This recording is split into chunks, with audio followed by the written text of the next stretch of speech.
It's Hidden Gem Day. Let's jump into it. I meant to only wear one of these yesterday, but I ended up spraying both of them on, and I got a compliment immediately. My wife said I smelled amazing. Way 7? Oh my god. I am clearly not awake yet. We have 2 and 20? 20 is a little bit more of a sexy gourmand. Not full-blown winter gourmand, not spring, fall, not too heavy, beautiful fragrance. And now the 2, very designer, super versatile. Any season, any situation, you'll just be smelling good. Smells like a modern release, and I love it. And both of these are usually pretty cheap on the little Amazon-ness. And if you're wondering where the king is, well, he's wondering where all the 1900 billion subscribers are. So hit all those buttons, please. We're trying to hit that subscriber goal by tonight. We're right there. I think we're at 1800 billion something. I need you. But I'm thinking about changing the little set here. So I moved the king off to the side for today's video, but maybe he'll be back tomorrow. But if you have an idea of how I could change up the set, let me know. But anyways, the next one up. Oh, this is probably one of the best smells I've had in the last month or two. I've had some good ones. This was up there though. Azha Baklava. To me, this literally smells like baklava. On my skin, this goes a little bit more of like an almond vibe. I remember even, it's coming back to me even just smelling it out of the atomizer. I think I remember on the first smell, it was smelling like a roasted almond or something. There's definitely something a little nutty in here, but gourmandy and baklava-y and wonderful. And I love it. I'm not like secretly hiding it from my wife because it's just chilling here on my shelf, but I purposely didn't put it on her shelf yet because I know if I do, it'll be 1 day, 2 days, 3 days, 4 days, bottle's gone. And that's just how my wife rolls. I'm a sissy sprayer. She's a super over sprayer. The next one up that I don't see people talk about a lot, because it's pretty manly. I think if you're 14 and you try to wear this, it's not going to go the way you planned. Rayad? But to me, this is D&GK. As soon as I smelled it, I'm like, oh yeah, you get that fig vibe. Although I feel like when people say fig in fragrances, it doesn't actually smell like one-to-one to fig. But fig in fragrances does have a specific smell. And this has that. This definitely has that. And I personally like it. But I do think there's a tinge of man on there. Like I'm saying, a young buck might think is a little uncly. So you have to know that going in. But the bottle's beautiful, and the scent is wonderful. The next one up. Oh yeah, I forgot. Success is an attitude. Antonio flipping Zorro Banderas. This is the icon attitude. To me, it's Scandal mixed with BR540. That's the vibe I get. Orangey BR540. And I love it. I think it's great. I was expecting more just straight up Scandal. But then as soon as I smelled it and I got the little Baccarat twist in there, I was like, oh.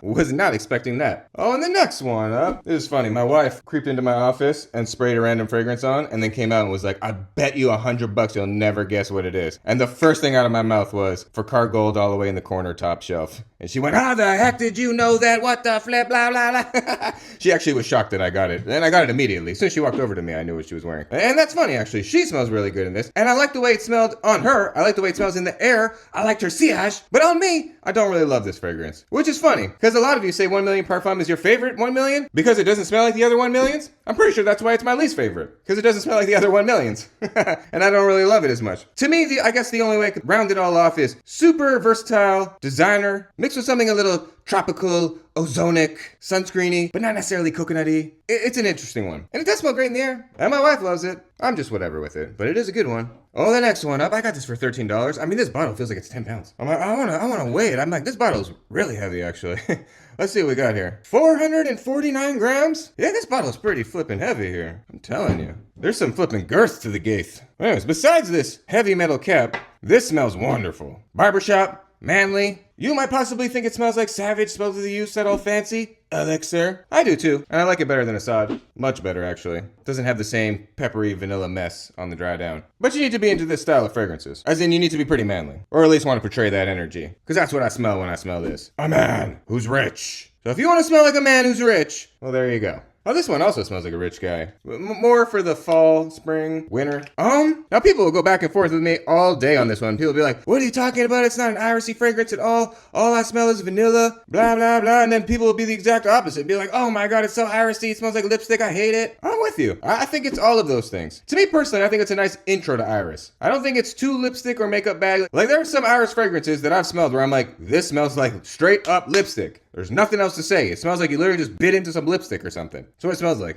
This is mood, day, moon cycle dependent. Because some days I get way more whiffs of vanilla, and some days the iris is popping out more. I also spray on my clothes, so I guess certain fabrics maybe react differently. But either way, Odyssey Homme smells luxurious, sexy, wonderful, date night, but a little irisy and a little vanilla-y. So you need to know that going in. But if you want just a straight up designer banger, no problem. Clash is wonderful. To me, this is like an Invictus vibe. with like a hit of like why. Yeah, it's like why meets Invictus. Just super crazy designer smashed into the Clash bottle. Now, it doesn't have the performance of the OG Invictus. OG Invictus is beastly on me, but again, that could be cactus skin dependent. But it does smell great. And the last one up, one of my favorite hidden gems. I feel like I'm the only one that talks about this. Verve, Royce, Black. Possibly a discontinued Paco, Privé. I have not smelled the Privé, but I've smelled this, and it's wonderful. Sexy, gourmandy. To me, I get hints of Camera in here. I think the second I smelled it, if you want to go check the first smell, pretty sure the first thing I said was, oh, Camera cinnamony vibe. Because it does have that little cinnamon twist in there now. And I've realized that there are a ton of fragrances that have the similar cinnamon twist, and when I smell it, my mind just goes to Camera. So to me, I kind of get like maybe a 40% original 1 million, mixed with a little Camera, and then goes in its own way. Very wonderful fragrance, very interesting. And it's usually under $20. Like, I don't think I've ever seen it more than $20. And for that price, it's pretty flippin' wonderful. Let me know some of your hidden gems down below. I wanna know. Tell me your scent of the day too. And if something great happens to you today, also share that with me. Let's enjoy each other's successes. But I appreciate all of you, and I hope you have a wonderful, beautiful, blessed day. And if you forgot to hit all those buttons, well, please do, especially if this video made you smile, because that would make me smile. Blessings all around. Have a wonderful day. I'll see you in the next one, and bye for now, baby.